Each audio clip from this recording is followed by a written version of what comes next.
Hello बच्चों, आप लोगों का शशांक एट दीपू चैनल में बहुत बहुत स्वागत है।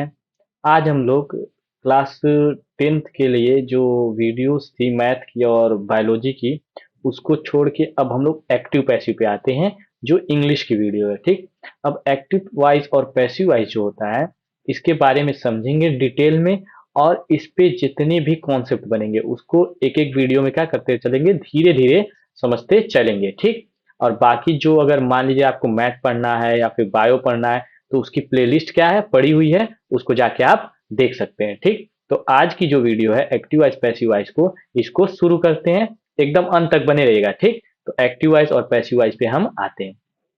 ठीक, अब देखिए एक्टिव वाइज और पैसिव वाइज होता क्या है।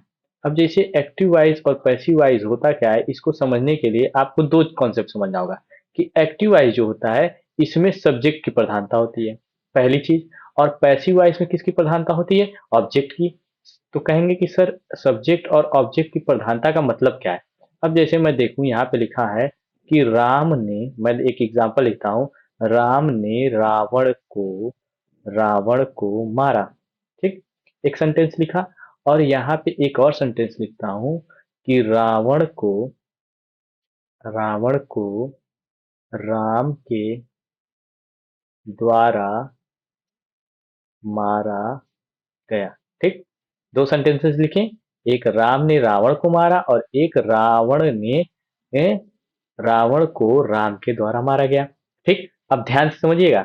अब इस सेंटेंस को जब देखेंगे तो इस सेंटेंस में क्या है कि राम ने रावण को मारा, तो यहाँ पे भी राम ने रावण को मारा और रावण को राम के द्वारा मारा गया, तो यहाँ पे भी रावण मर रहा है लेकिन मार कौन रहा है, राम मार रहे हैं। ठीक, तो ध्यान से समझिएगा कि कॉन्सेप्ट क्या बनता है। कॉन्सेप्ट ये बनता है कि जब सब्जेक्ट पे जोर देके किसी सेंटेंस को बोला जाता है, जैसे कि मैं राम को बोला कि राम ने रावण को मारा, और दूसरे वाले सेंटेंस में बोला हूं कि रावण को राम के द्वारा मारा गया, तो यहाँ पे जब जो राम है ये सब्जेक्ट है, लेकिन यहाँ पे राम क्या हो गए, ऑब्जेक्ट हो गए। यहाँ पे रावण क्या था, ये ऑब्जेक्ट था, और यहाँ पे रावण क्या हो गए, सब्जेक्ट हो गए। तो जब सब्जेक्ट की प्रधानता हो तब कौन सा सेंटेंस हो जाता है, एक्टिव वाइज। और जब ऑब्जेक्ट की प्रधानता हो तो हो जाता है पैसिव वाइज। अब ये थोड़ी कॉमन चीज है, लेकिन धीरे धीरे क्या होगा ना, समझ में आएगा। जब नेक्स्ट स्लाइड पे चलते चलेंगे, नए नए कॉन्सेप्ट को सीखते चलेंगे तो समझ में आएगा कि क्या है, इस बारे में क्या है। ठीक, अब जब नेक्स्ट आते हैं तो देखते हैं कि पैसिव वॉइस में वर्ब की थर्ड फॉर्म का यूज होता है। अब वर्ब की थर्ड फॉर्म क्या होती है, वर्ब की तीन फॉर्म होती है। वैसे तो आईएनजी फॉर्म को भी इंक्लूड करके फोर फॉर्म बताया जाता है, लेकिन अगर देखेंगे कि वर्ब की कितनी फॉर्म होती है तो वर्ब की तीन फॉर्म होती है। और वर्ब की जो तीन फॉर्म होती है उसमें से जो तीसरी फॉर्म होती है उसको ही पैसिव वॉइस में यूज किया जाता है। फिर उसके बाद नेक्स्ट जो है वो है कि एक्टिव वॉइस से पैसिव वॉइस बनाते समय, एक्टिव वॉइस से पैसिव वॉइस बनाते समय सब्जेक्ट को ऑब्जेक्ट और ऑब्जेक्ट को सब्जेक्ट में बदलते हैं। ठीक, अब ये क्या है इसके बारे में हम समझेंगे। ठीक, नियम में अब देखिए एक्टिव वॉइस से और पैसिव वॉइस, एक्टिव वॉइस का रूल क्या होता है, सब्जेक्ट, सबसे पहले सब्जेक्ट लिखते हैं, फिर उसके बाद वर्ब और फिर उसके बाद ऑब्जेक्ट। लेकिन पैसिव वॉइस में क्या होता है, ऑब्जेक्ट को हम बनाते हैं सब्जेक्ट तो उसको लिख देते हैं सब्जेक्ट न्यू, और वर्ब की हमेशा कौन सी फॉर्म यूज होगी, थर्ड फॉर्म। और सब्जेक्ट को ऑब्जेक्ट बनाएंगे तो यहाँ पे न्यू नहीं लिखा है तो न्यू लिख देते हैं ऑब्जेक्ट न्यू। ठीक, अब ये क्या चीजें हैं धीरे धीरे सब समझ में आएगा, घबराने की जरूरत नहीं है। ठीक, ये सिंपल नियम है एक्टिव वॉइस पैसिव वॉइस का चेंज करने का। अब सबसे पहले आता है कि टेंसेज में एक्टिव वॉइस पैसिव वॉइस कैसे बनाया जाता है। सबसे पहले नंबर पे आता है present indefinite tense. Present indefinite tense की अगर मैं इंग्लिश में पहचान बताऊं तो उसका होता है सब्जेक्ट प्लस वर्ब की फर्स्ट फॉर्म, इसका पहचान होता है। ये वाला तो पैसिव वॉइस का नियम है। अगर मैं उसकी एक्टिव वॉइस का नियम बताऊं तो होता है सब्जेक्ट प्लस वर्ब की फर्स्ट फॉर्म ब्रैकेट में एस या ई एस। अब एस या ई एस का प्रयोग किसके साथ करते हैं, जब सब्जेक्ट कैसा हो, सिंगुलर हो, और सब्जेक्ट प्लूरल आता है तो एस या ई एस का प्रयोग नहीं करते हैं। फिर उसके बाद आता है ऑब्जेक्ट और उसके बाद आता है अदर्स। ठीक, अब ये सारी चीजें धीरे धीरे समझ में आपको आएंगी, धैर्य बना के रखिएगा। अब देखिए जब एक्टिव वॉइस से पैसिव वॉइस बनाएंगे तो जो ये आपका ऑब्जेक्ट है, ये ऑब्जेक्ट इसको बना देंगे सब्जेक्ट, तो ये हो जाता है सब्जेक्ट न्यू। और इसके साथ देखिए यहाँ पे वर्ब के साथ कोई हेल्पिंग वर्ब नहीं थी, लेकिन जब पैसिव वॉइस बनाएंगे तो उसके साथ हेल्पिंग वर्ब लेंगे इज एम आर। ठीक, और वर्ब की इसमें फर्स्ट फॉर्म थी लेकिन यहाँ पे वर्ब की थर्ड फॉर्म हो जाएगी। फिर उसके बाद जब ऑब्जेक्ट न्यू मतलब सब्जेक्ट को ऑब्जेक्ट बनाएंगे तो उसके बाद एक उससे पहले एक प्रीपोजिशन लगाएंगे बाय, और उसके बाद लिख देंगे अदर। ठीक, अब देखिए समझने की कोशिश करिए, मैं एक एग्जांपल लिखा हूं उसके थ्रू आपको समझ में आएगा। जैसे कि ये एग्जांपल लिखा है, C writes a letter, C writes a letter. अब इसमें क्या होगा कि सबसे पहले हमको वर्ब ढूंढना है। तो वर्ब की पहचान क्या होती है कि वर्ब की तीनों फॉर्म होती है। अब राइट की अगर मैं हिंदी बोलूं तो आप कहेंगे सर राइट की हिंदी क्या होगी, तो बोलेंगे आप लिखना होता है। तो लिखना एक वर्ब है, ठीक, लिखना क्या है, एक वर्ब है। और इसको मैं पहचान कैसे किया कि ये प्रेजेंट इंडेफिनिट है, तो ये पहचान इसलिए गया क्योंकि यहाँ पे वर्ब की फर्स्ट फॉर्म है और उसमें एस लगा है।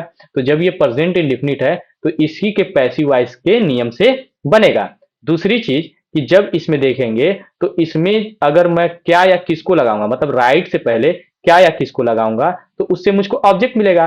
तो लिखना होता है, राइट मतलब लिखना होता है, तो मैं बोलूंगा क्या लिखता है, तो आप बोलेंगे कि अ लेटर, आंसर मिलेगा अ लेटर, एक लेटर लिखता है। तो ऑब्जेक्ट मिल गया, तो मैं अ लेटर को सब्जेक्ट बनाऊंगा क्योंकि सब्जेक्ट न्यू, ऑब्जेक्ट को क्या बनाएंगे, सब्जेक्ट। तो लिखूंगा अ लेटर, क्या लिखूंगा, अ लेटर, और इसके साथ एक हेल्पिंग वर्ब यूज करूंगा।